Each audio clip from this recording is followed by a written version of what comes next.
going on, Fourth and Inches podcast listeners? You got Kev, Dan, and Stevie P coming at you. What's going on, fellas? What's going on, fellas? What's going on, world? What's going on, listeners? What's up, guys? All right, so today we are going to go over some recent news, and we are going to get into our Week 1 rankings. Football is finally back. Week 1 starts tomorrow. I know everybody's excited about it, so we're going to get you ready for, your Week 1 matchups and just go over some of our discrepancies in our ranks. I mean, if you want to take a look at our full ranks, you can check them out on our website at www.fourthandinchesff.com, as www.4thandinchesff.com. You got a bunch of content on there. You got articles, blogs, player profiles, and you can subscribe to our VIP content. This will give you access to a bunch of DFS info, and it will still give you access to our cheat codes, which is we're going to update monthly to keep you updated on what's going on with these offenses around the NFL. So check those things out, and also look for us on the Fantasy Life app. We're going to be doing a bunch of start-sit questions throughout the year. So, look for us on the Fantasy Life app, and if you're listening to us now, make sure you hit that subscribe button and give us a 5-star rating. So with that being the case, let's go into this week's news. Ladies and gentlemen, can I please have your attention? I've just been handed an urgent and horrifying news story. And I need all of you to stop what you're doing and listen. All right, so Dolphins coach Brian Flores says Kenyon Drake will get a lot of touches in Week 1. Eagles tight end Dallas Goedert was a full participant at Wednesday's practice. Amari Cooper, full participant in practice on Wednesday. DK Metcalf is practicing Wednesday. Kyle Shanahan said that wide receiver Jalen Hurd is week to week. Cam Newton was not listed on the Panthers' official injury report for Week 1. Stephon Diggs did not participate in practice on Wednesday for an undisclosed reason. Giants right tackle Mike Remmers has a little back issue and isn't practicing on Wednesday. Trey Burton has that groin injury, and he is questionable for Thursday's game against the Packers. According to Albert Breer, the Eagles offered Jordan Howard and a swap of mid-round picks to the Chargers in exchange for holdout Melvin Gordon. Jordan Reed remains in the league's concussion protocol Wednesday. Robbie Anderson is practicing Wednesday. He's been dealing with a little calf issue. Doug Peterson confirmed Deshaun Jackson will play in Week 1 against the Redskins. Coach Freddie Kitchens confirmed Odell Beckham is ready to go for Week 1. Titans placed kicker Ryan Suckup on injured reserve. Dolphins have Kenyon Drake listed as their number 1 running back on their depth chart. ESPN's Jordan Raanan reports the Giants are planning on Evan Ingram playing a massive role this season. I like hearing that. Jane Slater reports, NFL Network's Jane Slater reports the plan right now is for Ezekiel Elliott to get 20 to 25 reps against the Giants in Week 1. Cowboys, of course, as you probably heard, signed Ezekiel Elliott to a 6-year, $90 million extension. NFL Network's Ian Rappaport reports that Melvin Gordon trade just does not sound like it's actually going to happen. Jared Goff signed a 4-year, $134 million extension that includes an NFL record $110 million in guaranteed money. One team has reportedly had preliminary discussions with the Chargers for a trade for Melvin Gordon. That's according to ESPN's Josina Anderson. Larry Fitzgerald, Christian Kirk, and Michael Crabtree were listed as the starters on the Cardinals' depth chart. Interesting. Ezekiel Elliott is in shape to play Sunday, according to his agent. Kenny Stills was listed as Will Fuller's backup on the Texans' depth chart. Falcons owner Arthur Blank says he is very close to a deal with Julio Jones. The 49ers' unofficial depth chart lists Matt Breida as the team's number 1 over Tevin Coleman. Dante Pettis is listed as a number 1 receiver on the 49ers' unofficial depth chart. Trey Burton groin remain limited in Tuesday's practice. Ian Rappaport reports holdout left tackle Trent Williams could report as early as week 2. That's interesting. Bengals signed Giovanni Bernard to a 2-year, $10.3 million extension. And Chargers signed Mike Pouncey to a 1-year, $9 million extension. And that looks like it's pretty much, Cowboys signed right tackle La'el Collins to a 5-year extension. So that looks like it's pretty much everything for the news. Any of this stuff you guys want to touch on? If you drafted Zeke Elliott and you are not starting him, you are a fool. I don't care if they say he's getting limited touches. You start Zeke, period. Don't even worry about it. It's not even something you should think about. It should be an automatic. You should be starting Zeke. And that's basically from all the news that, we heard today. That's really the only thing I really want to hit on. I've had a couple people ask me, do we start Zeke this week? He came in really late. Yes, you start Zeke, period. Yeah, he pretty much got the same touches as Todd Gurley and a bunch of other starting running backs. So as long as he was in Cabo, keeping himself in shape and not drinking these sugary drinks, and I'm sure he'll be fine. But yeah, you're right, Steve. There's no way you can not play Zeke. He's their guy. Why do you think they got this deal done today? Because they know that it's extremely important for Sunday's game. So exactly. Yes, and the other day when me and Dan were talking about it, or me and Kev were talking about it, I even said that if he gets signed by Wednesday is basically the cutoff. If he gets signed by Wednesday, you're definitely starting him. Period. So he got signed. He's not learning a new playbook or anything. So I mean, it's under the same system. It's the team is drafted by. He'll be in there. He'll be relevant. So the other guy on Dallas, I want to touch on Amari Cooper. Anybody that drafted Amari Cooper that's been a little worried about the injury, it's good to hear that he was a full participant. I don't expect any setbacks for Amari on Sunday, so I think he'll be good to go. Dallas is, they look like a little bit of a hazard a couple weeks ago, but looks like they're coming together now. As an Eagles fan, I can't stand it, but it makes for better competition. Yeah. What do you guys feel about the Stephon Diggs not practicing today for an undisclosed reason? Do you think you guys have any concern about that at all? It could be anything. I mean, I'm not going to read into it. I'm not going to sit there and try to, think whether it's injury. I mean, it could be a sick kid. Who knows? It is what it is. So I'll just wait and hear out for what the news actually is. Yeah, they normally when they say undisclosed, it's normally death in the family or something personal with them. So no, I'm not going to read too much into that. If we hear tomorrow, pulled hamstring or something like that, then you got to worry about it. But we didn't hear anything about an injury. It just says undisclosed, so it leads me to believe that something personal happened. Yeah.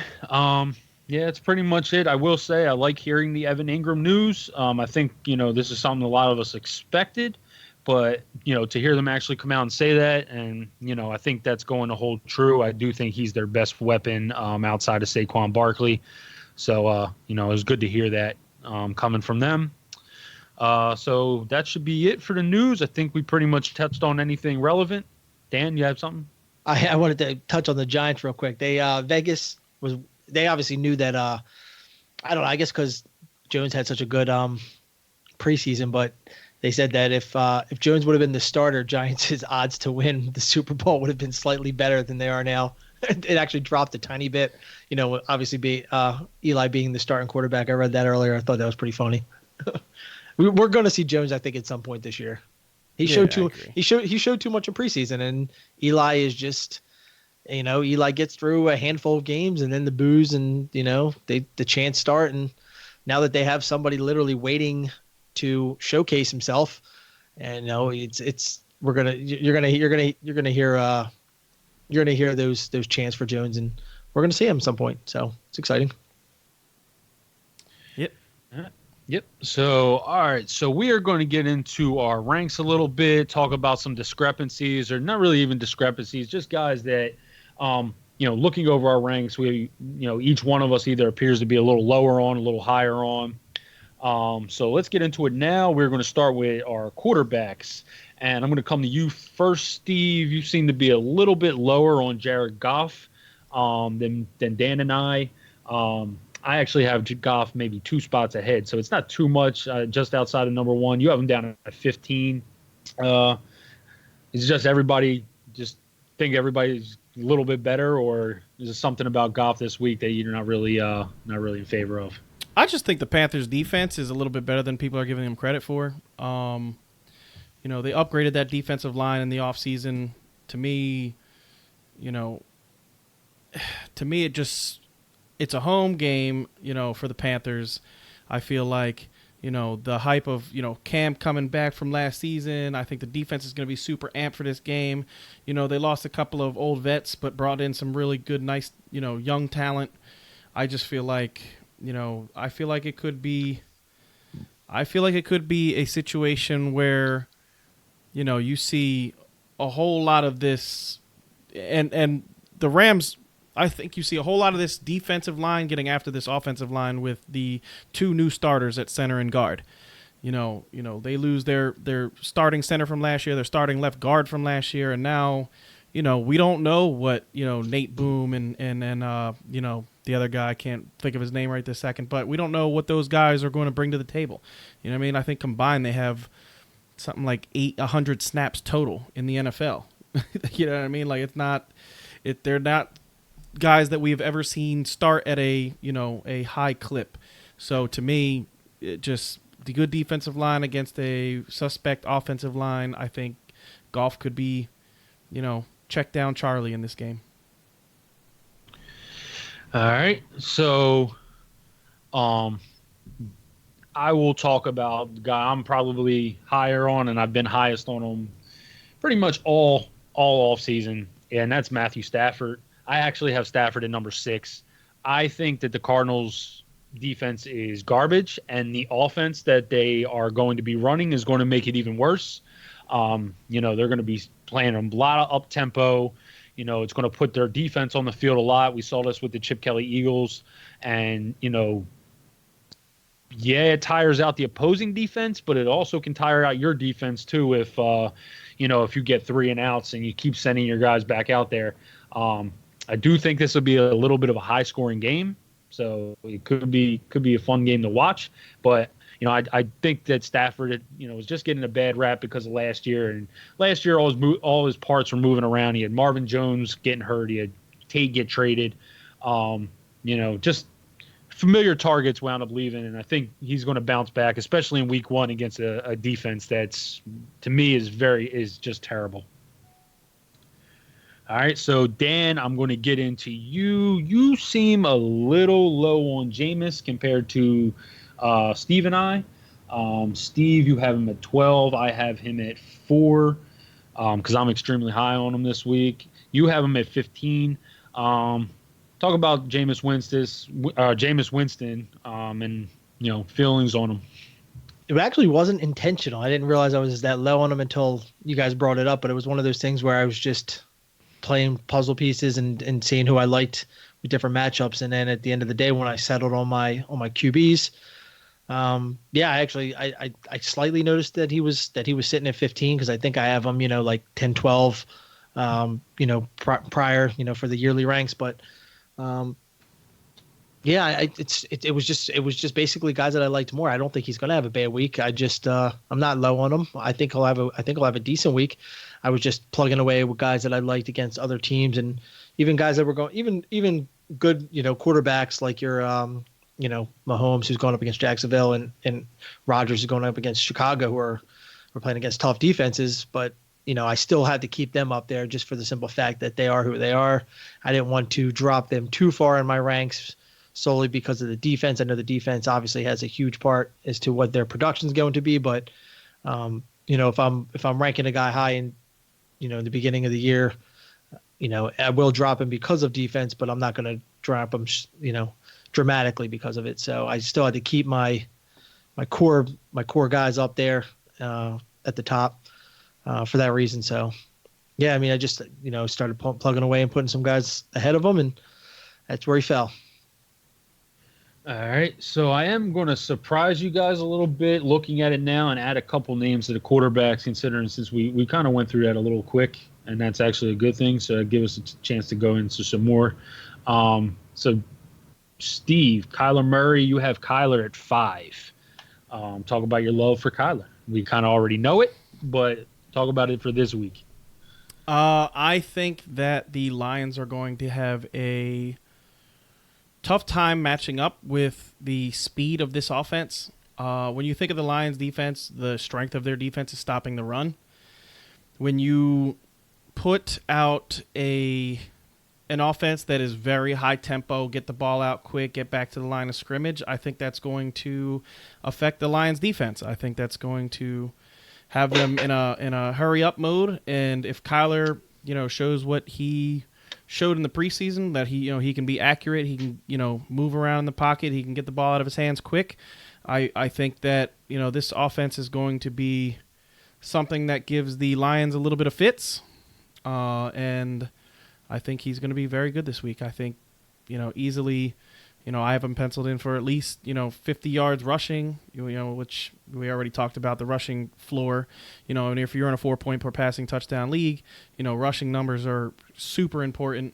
And he could score with his legs. So for me, a guy that can score with his legs and throw the ball, like I said, I have him 5 in my yearly ranks, and I just think 4-point per passing touchdown, guys that can run are the cheat code, and I just feel like this week he's going to be good. I like him a lot. Well, I sure hope he is, because in our, in our 4th and inches, between the 3 of us in our league that we drafted on Wednesday, he is. I waited on quarterback. Actually, Steve grabbed 2 QBs before I even grabbed my one. He actually grabbed Lamar Jackson, literally the same round that I was getting ready to pick him. So, I grabbed Kyler. He was.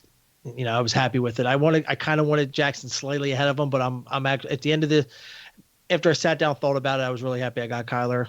I was not happy that Steve took my Leonard Fournette, a few picks ahead of me. I've been preaching. He's the only guy I really had I had my pencil just circled around him 14,000 times, and Steve went and scooped him up because he knows that in our league, it's a huge running back league. We're in our PPR running backs get 0.25 points per carry. So he scooped him up because if Fournette gets 20 carries a game, that's going to be a low game for him. He's just going to be a monster when it comes to touches. But yeah, I agree. I think I agree with both of you guys. I definitely agree with Kev. I think this game's going to be a shootout. I hope it's a shootout, and I hope Kyler showcases what he's what he showcased at Oklahoma, that he's worthy of the number 1 pick. And you're going to see, Steve, I actually think you'll see 50 yards minimum, maybe 75-ish. Maybe a rushing touchdown in there. I think it's definitely going to be a big statement game for him. I think he wants to make a splash. So we'll see. All right. So Dan, I'm going to stay on you. Tom Brady. You have Tom Brady at number 7. Talk about your love for Brady this week. He's the GOAT. Seems like whenever Brady and Ben get involved, it seems to go. These games go high. I think it's going to be high scoring. I think it's going to be passing. I think they'll start off with a little bit of, first quarter you might see slow pace and you'll see some rushing. But I think once the game starts to pick up, these two are going to show why they're, 2 of the best to ever play it, and you're going to see the air attack. So I like Brady this week. I think Josh Gordon's going to show up a little bit. You'll definitely see a lot of Edelman, but. I think Brady has a good game. I think you'll see 300 yards and 2-3 touchdowns out of him. Probably maybe 3 touchdowns. You never know, but that's what I'm hoping for. Yeah. On that note, I do want to mention I have Tom Brady at 13. I am actually probably going to move him up into where Jameis is at 12 and move Matt Ryan down. I just the more I look at it, I don't like Matt Ryan this week against the Vikings at Minnesota. So, I agree with Dan. I think Tom Brady, we talked about this, in the preseason a couple of weeks ago. We were talking about Tom Brady and, we kind of went over his numbers, and he has games where he blows up. And, I think the Steelers are going to try to, score some points. I think Tom Brady is going to have to score. So I agree with Dan. I think he's going to throw the ball a lot at home, with Josh Gordon back. And, I can see I could see Brady going for 303. Yeah, so I'll talk about the guy I'm probably lower on than you two. That would be Cam Newton. To me, this just isn't Cam's week. He's coming off the injury. I mean, it says he's fine. He's not even on the list, but he obviously has the foot injury. He's coming off the shoulder injury, and the Rams defense, the receiving core for the Panthers is not elite. They have a couple solid players in Samuel and DJ Moore, but I really like Talib and Marcus Peters at corner. And I think it's just going to make it a little harder for Cam to get the ball out to those guys. I think this is probably more of a Christian McCaffrey week. I actually have McCaffrey at number 1 in my running back ranks. So I think it's just going to be more of a McCaffrey week. And I have Cam at 14, so it's not too far down behind you guys. But, that's kind of my feelings about Cam. This isn't going to be his week. The wide receivers just don't match up against those corners to me. All right, so let's move on to our running backs. And Dan, I'm going to start with you. You are high on Le'Veon Bell. You have Le'Veon Bell this week at number 6. Talk about Le'Veon. It's Buff. I know how high Steve is on Buffalo's. I'm actually high on Buffalo's defense, but I think that if he's going to show that he's back for real, it's going to be week 1. I think he'll get a little more content as the season goes on, but I think week 1 he's with new coach and stuff like that, they're going to I think they're going to ride him. I think they're definitely. I know there's a lot of talk out of Ty Montgomery getting a lot of work. He looked good in preseason, but I think once the game comes down to it and Le'Veon shows that he is Le'Veon Bell. It's been a while. We forget how good Le'Veon Bell is because we haven't seen him in a year. But Le'Veon Bell is a rare talent, both rushing and receiving. So I think once the Jets get a sense that he is an elite running back, they're going to ride him out and he's going to have a big week.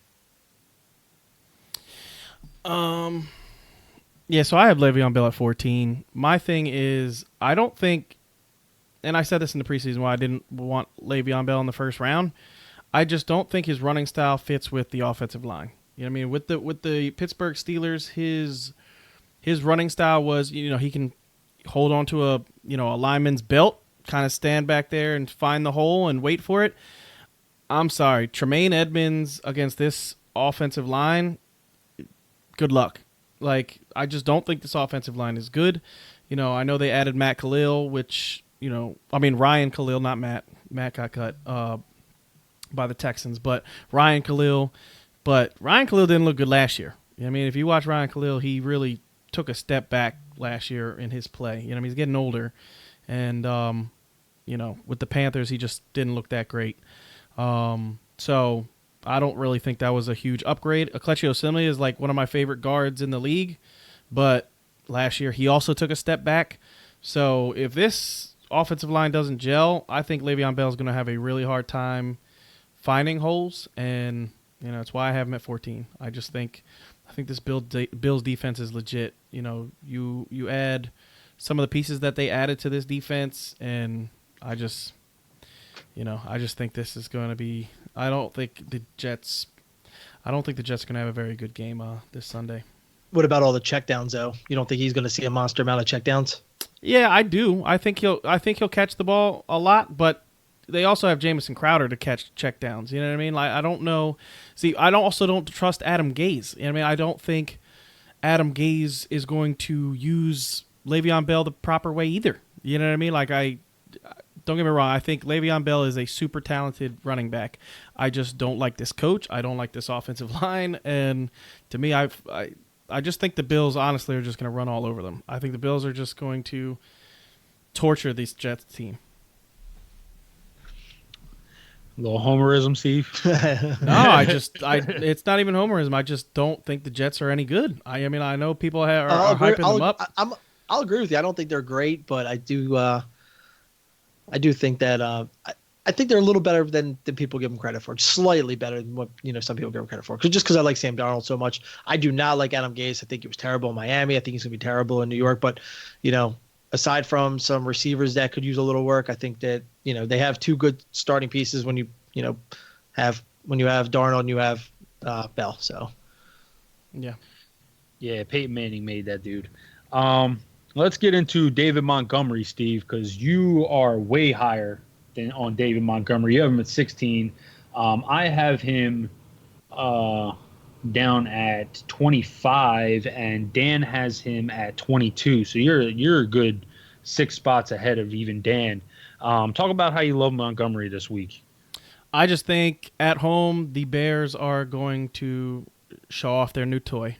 I think, they moved up in the draft to get this kid. I don't think the Packers defense is, I know a lot of people are saying, oh, the Packers defense got really good this offseason. I need to see that because last year their defense was not good at all. So I need to see this team come together and play well before I'm going to say that the Packers are a good defense. So, I didn't see anything in the preseason that made me think, oh, yeah, the Packers defense, woo, look at that defense. You know what I mean?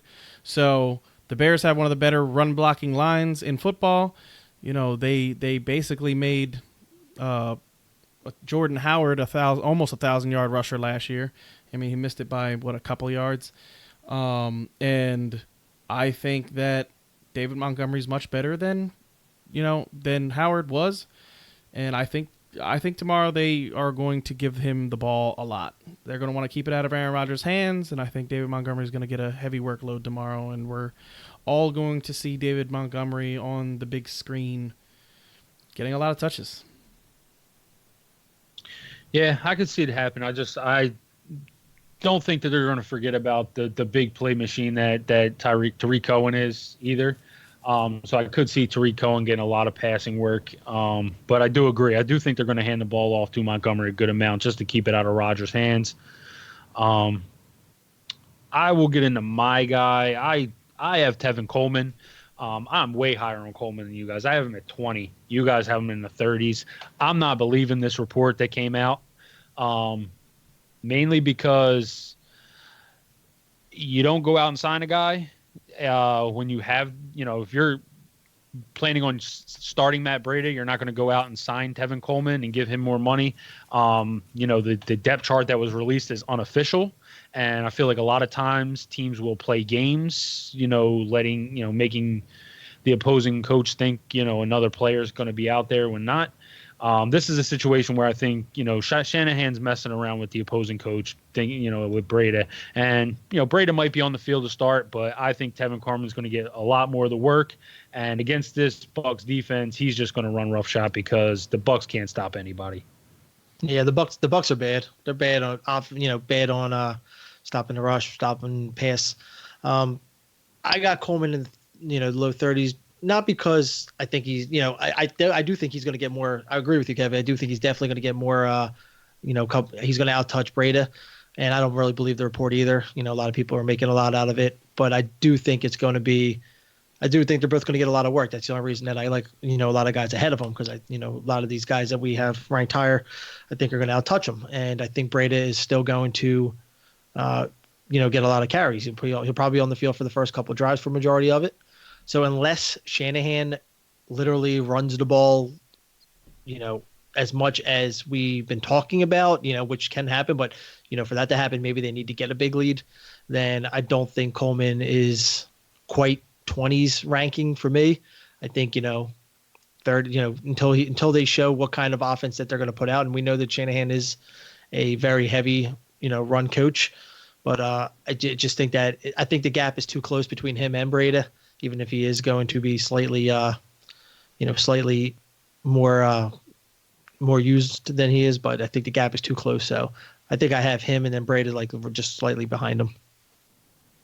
Yeah, I've been saying all week I think this is going to be a high-scoring game. So, I could see Tevin Coleman having a good game. My thing is I see him more as a flex than an RB2 like you do. Mm-hmm. I feel like you think he's an RB2, and I just feel he's a flex. And the guys that I have in front of him, I'll read you the list, is Phillip Lindsay, Eckler, Sanders, Drake, Cohen, Latavius Murray, Tony Pollard. Actually, I obviously need to revisit that and move him basically out of my ranks. Yeah, I was actually going to talk to you about that because you had Zeke all the way at the bottom. So Yeah, I got to fix that. But these ranks were put up yesterday, and we're gonna revisit them all week until Sunday. So, but yeah, I just think those guys that I have ahead of them, I like a little bit better this week. You know what I mean? I like Eckler against the Colts at home. I like Miles Sanders to get 12, 14 touches this week. I think they're going to be blowing the Redskins out, so I think Miles is going to get some work. Latavius Murray against the Texans, I think he could get a touchdown in that game. It's just there's just guys that I like over him. This week. I agree with you. I think Tevin Coleman could be good this week, but I have him more as a low end flex for me this week than I think everybody else does. I want to see what that workload is before I say Tevin Coleman is the guy. Because if it is a 60-40 split and Breida is the main guy, then I want Kevin Coleman to prove it to me. Because honestly, my main thing with Tevin Coleman, and why we differed so much on him last year is because I watched the dude play last year and he just didn't look good. I mean, he wasn't. I didn't think he was anything special. With the Falcons as the lead dog last year. So, and I do think Breida looked really good last year. So comparing the two, I thought Breida was the better player last year. Obviously Breida was playing in a much more friendly running back offense than, Coleman was. But, I just want him to prove it to me first. all right. So the only other running back looking at our rankings that I can really see is somebody that I think you need to talk about is you, Steve. You have Nick Chubb at number 5. We're both me and Dan are both in double digits with Nick Chubb. Talk about Nick Chubb. I think Nick Chubb is going to be just gangbusters this season. I love Nick Chubb. I moved him up in my ranks. I have him, I think, 5 in my seasonal ranks. I have him 5 this week because, like I said, I think Freddie Kitchens had a very simple game plan last year. If they were in the lead, they ran the ball. If they were behind, they threw the ball. You know what I mean? It didn't really, you can just look at the numbers. When they were ahead of teams, they got real run heavy. And I don't think that the Titans can match up to this Browns offense at home. I think this could be a blowout, honestly. I have Odell Beckham at 2 this week, and we'll talk about that. But, the Titans have 2 very big problem areas. Their first problem area is they can't stop number 1 wide receivers.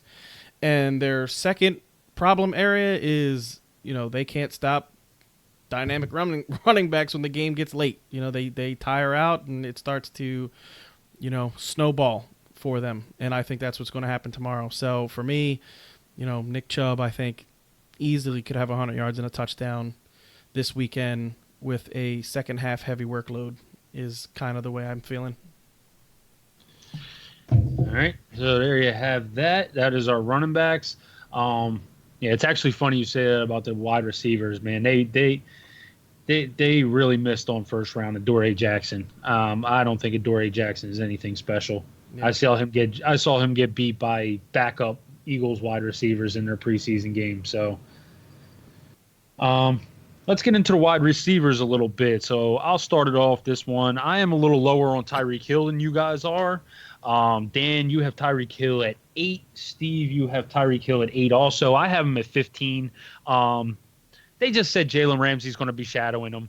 I think Hill's a good enough receiver that he's going to get some of his work off. But when you have the best cornerback in the league, and I think Jalen Ramsey is the best cornerback in the league, in my opinion, to me, it's just going to make it very hard for him to have similar games to what he did last year. So that's pretty much it. It's just they're going against the one of the better defenses. This defense gave him problems last year until the end of the game. So that's more my thing for having Hill a little lower. I have him at 15. Yeah, for me, I could see the shadow, how that makes you nervous. Last year Tyreek Hill, I don't think he had, I actually looked at this. Let me look at it again. But I don't think he had that. They played each other, and I don't think he had a really good game. My thing with Tyreek is, literally one play could make his week, and it's going to be hard for me to ever keep him out of my top 12 because the dude is just so damn dynamic, you know what I mean, with the ball in his hands. Literally, they could give him a reverse and he could take it 80 yards for a touchdown. You know what I mean? And that basically negates, the passing coverage. So for me, Tyreek Hill is probably never going to be outside my top 12, regardless of matchup, because he has that one play ability where he could just, one play touchdown, that makes your week. So, I completely understand the matchup, and it does make me a little nervous, but the dude is just literally a touchdown waiting to happen. Yeah, Steve, you pretty much touched on what I was going to say when I, earlier when we talked about quarterbacks, and I talked about, Mahomes going against Jacksonville's good defense and Rodgers going against Chicago's good defense, and it's the same thing. When you have these superstar players, they find ways to still, produce even against, elite competition, and I just I can't take him out of the top 10 because he just has so much explosiveness in him, and I could see him getting, I could see a stat line of 75 and no touchdowns, 4 or 5 catches, which is not very Tyreek Hill like, but this guy can take any ball he has in his hands to the to the end zone. So for me, he has that upside. He'll always have that upside regardless of who's shadowing him. Yeah, so last year in that game, he was 4 for 61, and he had 2 carries for 26 yards. So, like I said, they're going to try to get him the ball and see what he can do with it. That's not, in PPR, that's a 13-point fantasy week, so that's not something that you're going to be like, ooh, yeah, it's pretty exciting, but it's also not going to kill you. If your number one wide receiver gets you a 13, you're not going to be like, shit, I hate this guy, completely reason I lost. Absolutely. So, Dan, I'm going to come to you. So I'm changing it up on you. More so just talk about the Rams wide receivers. You have Brandon Cooks higher than any of us at 12. You have Cooper Kupp at 20, which is lower than any of us. And then you have Robert Woods, which is lower than any of us at 25. Talk about your feelings about Brandon Cooks, Cooper Kupp, Robert Woods, and your discrepancy, because you obviously feel high about Cooks. Yeah, when we did our Rams, divisional, I love, I still like Robert Woods. I was real high on Robert Woods with his value. I'm not low on Kupp. I think Kupp's going to have a good year. I just, coming off the injury, I think it's going to take him time to, to get back into the offense. I could be completely wrong, and he could jump right back in like he did start it last year. Last year he started off incredible.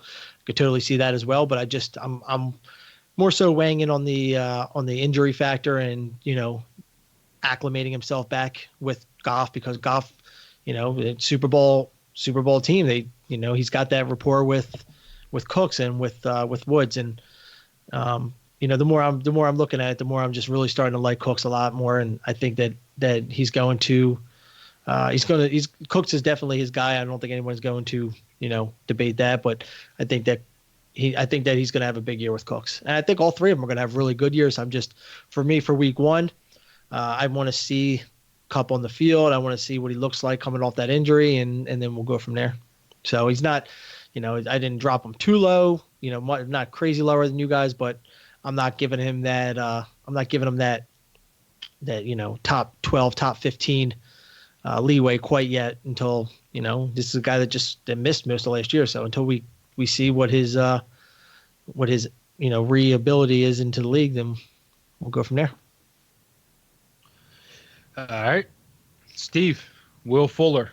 You've been hyping up Will Fuller all, since we started doing the podcast this summer.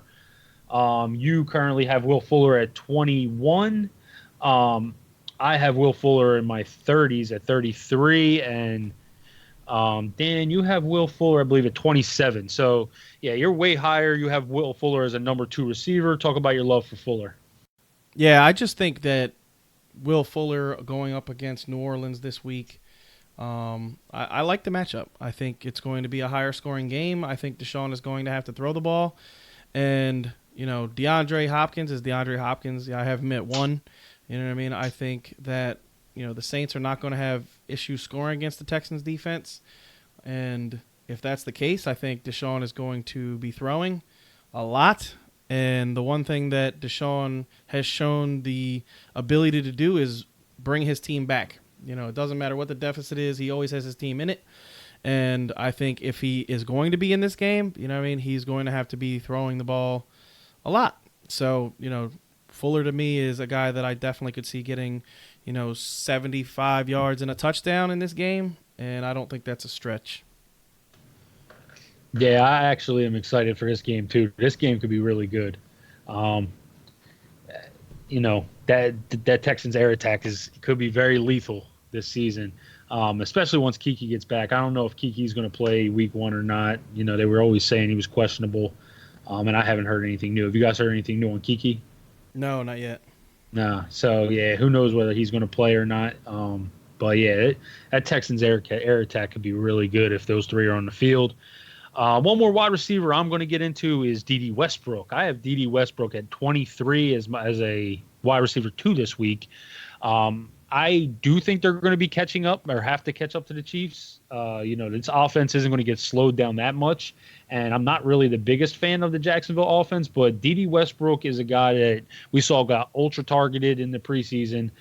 Nick Foles loves throwing to their slot receiver. He also loves throwing to tight end. Problem is in Jacksonville, they don't really have a good tight end. You have Jeff Swain, who's, coming from Dallas as their backup. So, he looks to the middle of the field a lot, and then he airs it out. And to me, this could be Dede Westbrook getting a ton of catches, especially if they got to play catch up. So I really like Dede this week.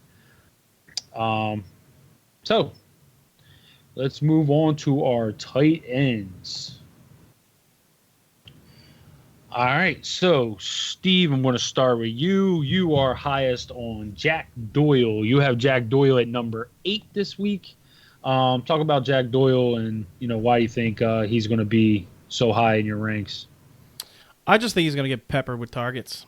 I think that the Chargers defense is very good at getting after the quarterback, and I think that Brissett I think the game plan is going to be get the ball out of your hands quickly, and the guy that he showed the most rapport with in 2017 when they played together was Jack Doyle.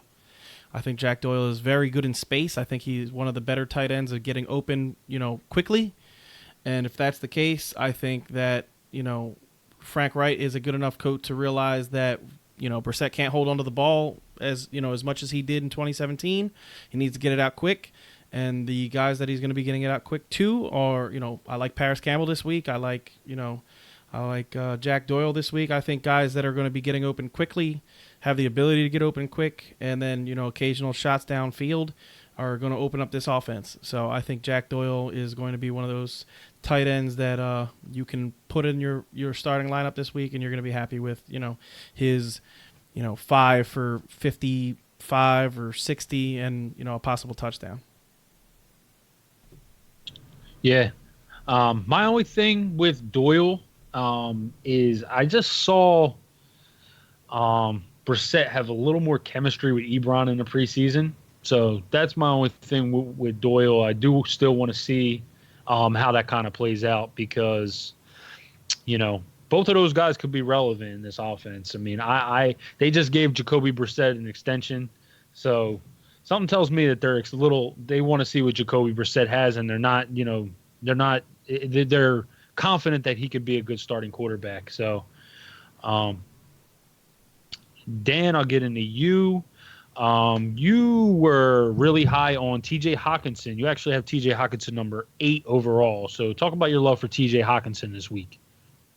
Yeah, basically, same kind of thought process you guys had when you talked about Arizona and Detroit going into some kind of shootout. And I think I think there's going to be a lot of I just don't like the Arizona defense either. I'm with you, Kev. I just don't think they're good.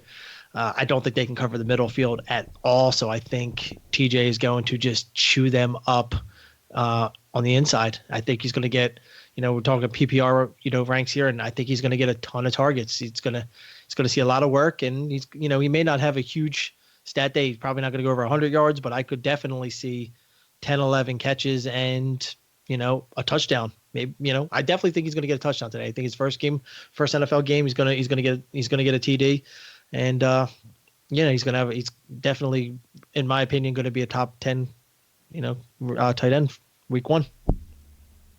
Yeah, I was actually really impressed with how Stafford targeted him in the preseason, and if that winds up being playing out in the into the regular season, this game could be really good for him to really open people's eyes up, because not a lot of people are down on the rookie tight end.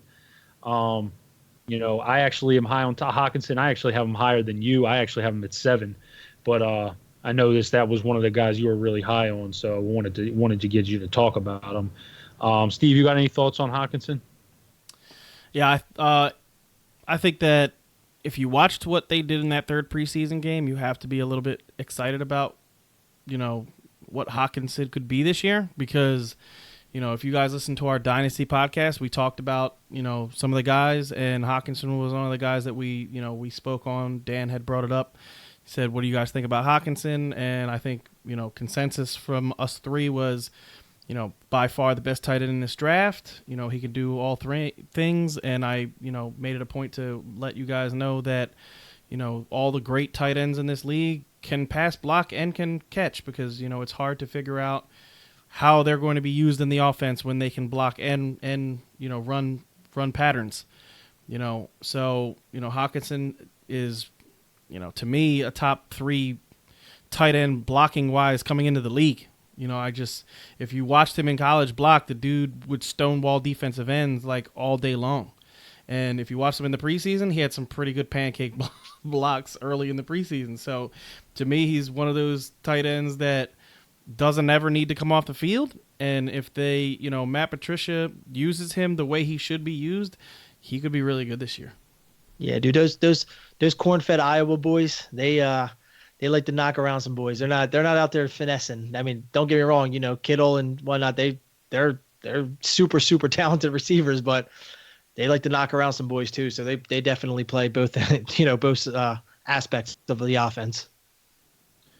Yeah, for sure. Noah Fant seems more like the receiving Evan Ingram type, but the other two, yeah, they are hard-nosed, straight football players. They've had a video. I mean, if you watch videos of Kittle in high school, he was like a stick, and then he got a little bit, put a little size on in Iowa, and was throwing his weight around a little bit, and then I saw a video I think like a week ago of him like bench pressing like 400 pounds or something like that, and he's not huge. I mean, he just has a smaller frame, so he's not huge, but that boy is putting work in, and if he doesn't lose any of his speed, he is going to be a force at the tight end position, because he kind of reminds me a little of like little Vernon Davis when he was in his prime. We didn't get to see a whole lot of Vernon Davis because of his injury, but he was just he was speed. He was a combination of speed and power. Yep. All right, so I'm going to talk about Zach Ertz. Yes, this is not a surprise, but I do have Zach Ertz as my number 1 tight end this week. Reason? I advise anybody to go look at Zach Ertz's history against the Washington Redskins. He literally just catches balls and balls and balls against the Redskins. I don't know if they just leave him open. I don't know if they can't cover him, but I think it was a couple years ago, he had like 13 catches for 130 yards or something like that. Like, the guy just has huge games against the Redskins, and with Kelsey having a little tougher matchup against the Jags this week, I like Ertz to slide into that number 1 spot for week 1. Yeah, I like Ertz this week too. You know what I mean? I have him at 4. The only reason I have him at 4 is because George Kittle's playing the Bucks and Evan Ingram's playing the Cowboys. So to me, I think Evan Ingram is going to be the most targeted Giant, and I think Kittle is going to definitely be the most targeted 49er. And Travis Kelce, last time they played the Jaguars, had 5 for 100. So, it's not a matchup that scares me at all. And I'm going to not lie to you guys. Kelce will probably be my number 1 tight end every single week, 16 straight weeks of fantasy football this year. Yeah, regardless other than his bye week. Listen, What's crazy, Steve? I remember 2 years ago you saying that same exact thing about Gronk. Same exact thing about Gronk. Well, when a tight end's dominant, he's dominant. Listen, exactly. when I looked at the matchups, I tried so hard to find every reason to put. I loved Kittle against Buccaneers. I think it's going to be, every team that plays the Buccaneers over the last 3 years, just you see these monster scores. I mean, these teams it's just monster passing. These games are ran up. So I'm like, oh, Kittle's going to go off this week. So I tried every reason to put Kittle number one. And then at the end of the, I was like, we just talked up Kelsey so much. He's consensus number one tight end by far. It's week one. Even though Kittle has a better matchup, you got to stick with your number one. And he is the number one. So, I could see Kittle and Kelsey, or Kittle and Ertz both having a better week than Kelsey. But, rank wise, it's Kelsey. You can't disregard his ability, and, got to keep him number one. And like you, Steve, I'll look at the matchups, but unless Kelsey, through 3 weeks is just completely crap in the bed, he's gonna be in that number one spot. All right, so that is it for tonight's podcast. We have gone through a lot of our discrepancies in our ranks, but remember, if you want to see our full ranks for the week and for the season, you can check us out on our website at www.fourthandinchesff.com. It's www.4thandinchesff.com. You can also check out a bunch of content with articles, blogs, player profiles, and of course, you can subscribe to our VIP access. Until next time, guys, peace out. Peace out, Later, guys. Real quick, we are going to be doing a YouTube video podcast on Friday. So check out the YouTube, guys, because we are going to start doing every Friday is going to be a YouTube video that we want you guys to go check out. You know what I mean? Get subscribed. Click likes. If that grows, what I eventually want that to turn into is a video breakdown of what we're seeing. So that's coming later, but we need to get some subscriptions before we do that. We need you guys to subscribe and show us some love on the YouTube. Yeah, and also too, we're starting to do, well, we've been doing it for a couple of weeks, but anybody out there that just looking for any kind of reading material, whether you're bored at work or taking a minute in the bathroom, whatever, we're doing 3 blogs a week. So go to the website, go to the blog section. The blogs are going to be constantly put on there, Monday, Tuesday, Wednesday, Thursday. We're all of us each are writing a blog a week. So depending on, when we get it edited and, what games are being talked about or whatnot, it's going to be, you definitely have 3 blogs up there a week. So go check that out too. All right, y'all. Peace. Take it easy. Later, guys.